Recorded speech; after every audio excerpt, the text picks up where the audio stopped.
wanted to answer the questions that I had you guys leave me. We are on the way home right now, and I thought I'd answer them while we drive.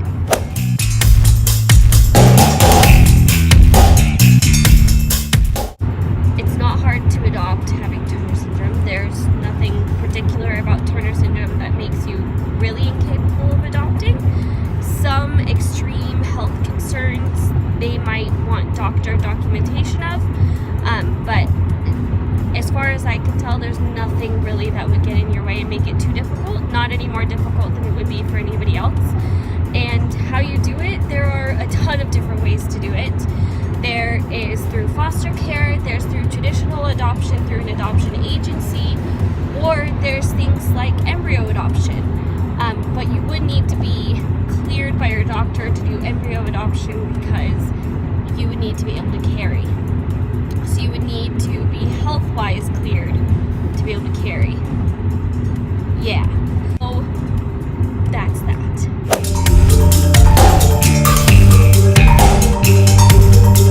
Favorite animal, I'm gonna say, is horses. I love dogs and cats also, but if I had to go like more outside the box, I love horses. I've always wanted one. My mom had like 4 or 5, and I've always wanted one. I have been trying to get this guy to let me get one, and you know, he's just too logical about it. But I love horses, and my favorite color is blue.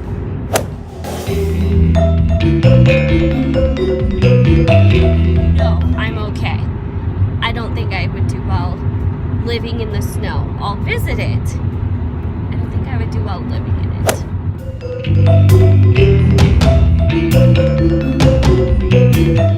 For the most part, no. We live in Northern California. Most of the celebrities live in Southern California. If you've never been to California, very, very different. Very different, and they are very spread apart. So, day to day, no, we don't see celebrities. We did while we were in Southern California. Just one. That was the first time, and yeah. So, no, not regularly, no.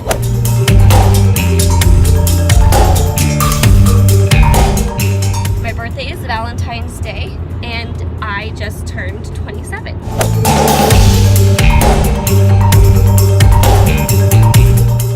Yes, that's actually how we started talking about foster care. Was we were talking about adoption, and then we started talking about different options for that, and he brought up foster care. So we're going into it with the goal of both foster to adopt and regular foster care. So yes, we are hoping to adopt through foster care and adopt one of the foster kids. The next question I actually really like, and I would love to hear some of your answers to this question.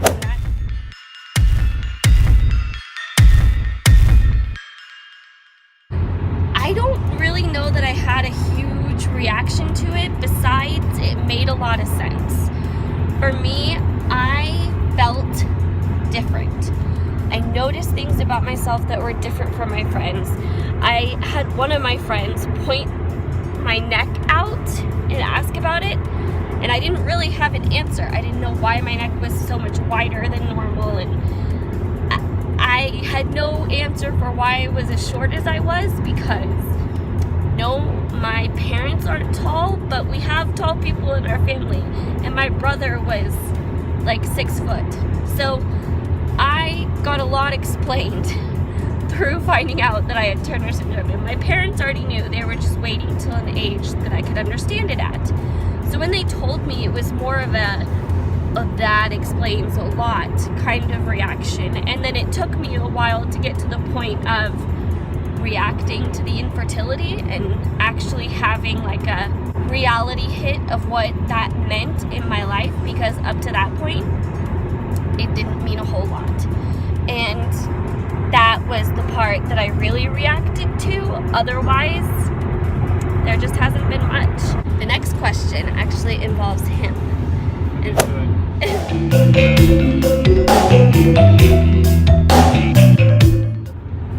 I can think of 2 major ones. We like to play video games. And we like to go on trips. This is like our 5th major trip since we got married 3.5 years ago. So we like to travel. Huh? I would hate to call this a major trip. Well, that's true. Our honeymoon was a really major trip. We like to travel. And we like to play video games.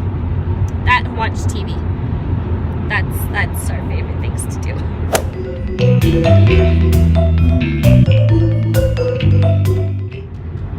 I can't actually say my full favorite quote because it has a bad word in it, but it's the line from Mrs. Weasley in Harry Potter where she's fighting Bellatrix Lestrange. Well, Ginny's fighting Bellatrix Lestrange, and Bellatrix shoots at Ginny with her wand, and Mrs. Weasley then goes after Bellatrix and says, "Not my daughter," and uses a bad word.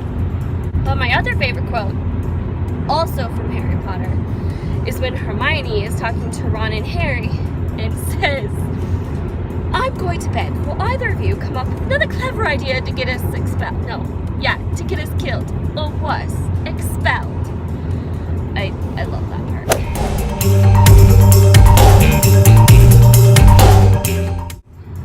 It's pretty common. It's at least a really substantial risk. Even if you don't have it, if you don't watch your diet, it's much, much easier for you to get it. And if you go through like IVF or embryo adoption, you are at a much higher risk for gestational diabetes. So it is a much higher risk just because it's hormone based, and everything in a girl with TS hormone wise is thrown off. Everything's off, so it all is easily not good. If that actually sounded okay and was worded correctly. It's a much higher risk. I don't know the numbers as far as how common of it actually occurring is, but I know there's a very, very substantially higher risk, and there's a much, much higher risk for gestational diabetes. The last and final question.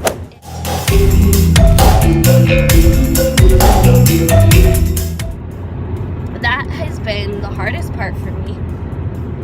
It always will be, because I had dreamed of being a mom since I even have memories. But I think the biggest part of it that helped me has been embracing the options I do have. So instead of focusing on, I'll never get those experiences, or it's not easy for me to get those experiences because IVF is expensive, I can focus on, I get to help those kids. I get to have an almost endless stream of kids through my house that I get to take care of and mother and connect with and show love to and be a part of their life and be a part of God helping them and being a part of that whole plan that He has. And I get to embrace those other options that I do have instead of focusing on what I feel like I'm missing out on, which really everybody has their own stories. So it's not like everybody's story, no matter if you go through similar experiences, is going to be the exact same. Everybody deals with pregnancy differently. Everybody has different birth stories. Everybody has unique stories. So embracing yours has been something that I've learned majorly since finding out my numbers. And it really, really helps because then I'm able to put that positive twist on it and find what I love about it and kind of hold on to that instead of feeling bad about it and letting it get to me. That was the last question, and I think that was a lot. I think that was good. So I hope you enjoyed this. If you have any other questions for a Q&A, leave them in the comments below.